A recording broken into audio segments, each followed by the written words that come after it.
And while we're on the subject of hops, I thought I'd do a little bit of a little chat about the ones that we're using. So we're using Columbus and Cascade in this beer, and that is two of the American Trail, Columbus Cascade and Centennial, which are kind of the foundation hops of American IPAs. They're really, really hoppy IPAs that are so popular at the moment and kind of going through a bit of a revolution over there. And use them in this beer, hopefully will give it a bit of an interesting flavour. They are full of kind of grapefruity, citrusy notes. Really, really strong, really high alpha acid, which is the kind of bitterness you get in the beer, and full of aroma as well. The Cascade in this one, I believe, is what we're going to be using for aroma, while the Columbus is going to use for bittering. And it means you only have to use like a small amount of the bittering hops to kind of give you the flavour you want, but you can also get the aroma too. I'm just going to take you downstairs as well, because we've just taken the cladding. Probably saw it when I was doing the video earlier. We had some foam cladding all the way around the outside of the fermenting vat and mash tun downstairs.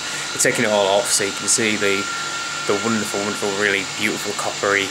Well, it is a big copper kettle, and you'll be able to see all the. It's a bit of brewer's porn, really. It's really quite pretty.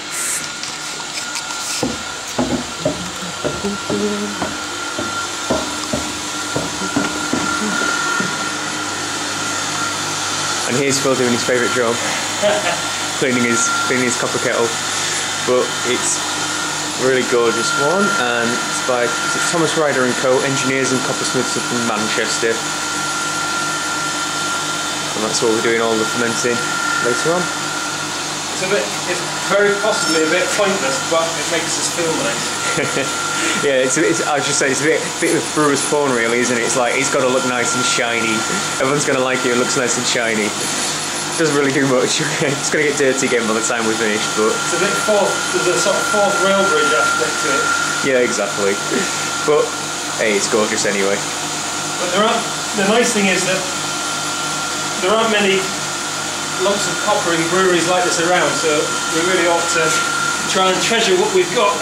It's a bit of old English heritage. This is how they used to be made, and they're all kind of replaced with those the big wooden and stainless steel ones now, aren't they? So that's right. This is an old style traditional one, and gives a little bit something special. You know, this place is showing you all anyway, but I mean, look, it's an old brew house. It's absolutely gorgeous, and it's a bit of an honour, really, isn't it, to be able to brew in such an old and beautiful place. Oh, I didn't show that earlier. That's where the original burner was. And we've got a gas one in the corner, so might as well show that. It's still going away. And this is what's heating up the beer upstairs. Wonderful gas burner. I shall come back to you when we're putting the hops in upstairs and going to boil up the hops. Okay, so we've moved on to the next section, which is the hop boil. We've transferred all the work from inside this container. You get a good view up here of what it looks like. And you can just see there's the grain bed below. We've drained everything out through the piping, through this pump, which has gone up through here, all the way across into this steamy mess down here. Oh, sorry. No. And we've got it all bubbling away on the inside here. We've just added the first little batch of hops to it. So it's all boiling away nicely. Boils away for an hour. I'm going to add some more hops in a little bit. And then we should have pretty much the makings of a good beer. Oh, it is boiling away as well. It's having a good time. And while I'm here, I'll show you the view outside as well. It's not a bad one. It's a lovely little village, really. And they're very lucky because they get a lovely smelling country air, shall we say. And now it's time for my favourite part. I'm going to go climb inside and dig everything out. I'm a bit crazy like that. Do you want to film me going in? Yeah, absolutely. So if you come up... Oh, come on that side. It's in your own glory. And then if you grab that bar above your head... Oh, this one? Yeah, that's the one. Alright. Clamber on in there. And then what we should have is a whole host. If you just hold up the lump of grain, magic, and I'll come and collect it from you.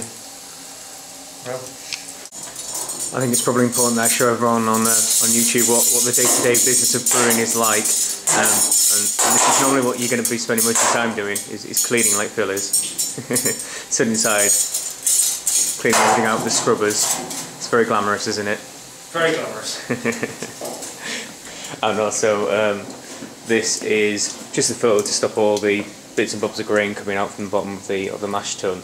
But it's another really beautiful piece of moulded copper as well. It's thick as anything, as you can probably see, and it takes hours to power wash and get everything off it. Oh, it gets really gunky with all the glute that comes out from the malt.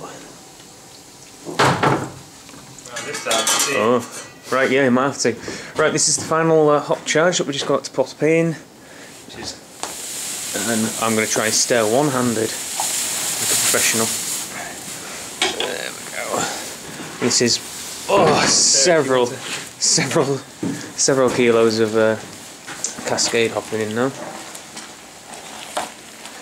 And I can assure you the smell is absolutely glorious. If you like your beers hoppy, it doesn't get any hoppier than this one. Drink the aroma, won't be too bad. And while we're at it, I'll just go downstairs and show. We're about to, in another 10 minutes or so, begin to bring the beer back through down here. I'm just going to go over this. It's an old dairy, isn't it? Dairy cooler, yeah. An old dairy cooler. It's kind of been a bit modded to get beer to go through it to cool. So if I'll zoom in a bit, see it's got these individual little tubes that are going to be flowing cold water through, and that's going to chill the beer down from roughly around boiling point when it goes in the top through to when it comes out the bottom down there. Somewhere between 26 and 30 odd. Well, try to get it between about 26 and 24 if we can. 26 and 24 if we can, because then it'd be about the right temperature to add yeast. And then cover it over, let it ferment, and that's it. That's your beer, all nice and sorted. Unfortunately, you're probably going to have to go before we can put anything through the pipe, so you won't see it all in action, but we just attach hose pipes on the end there, and an outflow, sorry, hose pipe that end, and an outflow this one, and try and recycle some of the hot water that comes out from the piping. We're going to put them in buckets, and that we put into these kegs over here, these casks over here, to give them a nice bit of sanitising and clean them out, ready for when we need to rack away the beers. And that's it. That's A to Z as much as we can show you, I think. There we go. As it turns out, I can stay for a bit of it at least. So this is the beer cooling coming through. It's just coming through from up top where we boiled it through the pipe all the way down to here. And we've got cold water running through from these pipes and coming out warm down the other side. It'll hopefully cool the beer down. If you come down here, yeah, the heat exchange beer is nice and hot. So we're going to use that for cask cleaning. There we go, which will sanitise the casks and saves a bit of a hard job at least.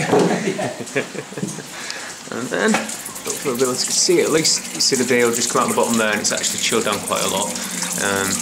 It'll just fill up in the fermenting vessel down below. And like I said, hopefully it'll come through at a good temperature so that we can add the yeast in and it will begin to ferment. And away it will go. And away it will go, and magically, in a few days, maybe weeks or so's time, it will come out like a wonderful beer.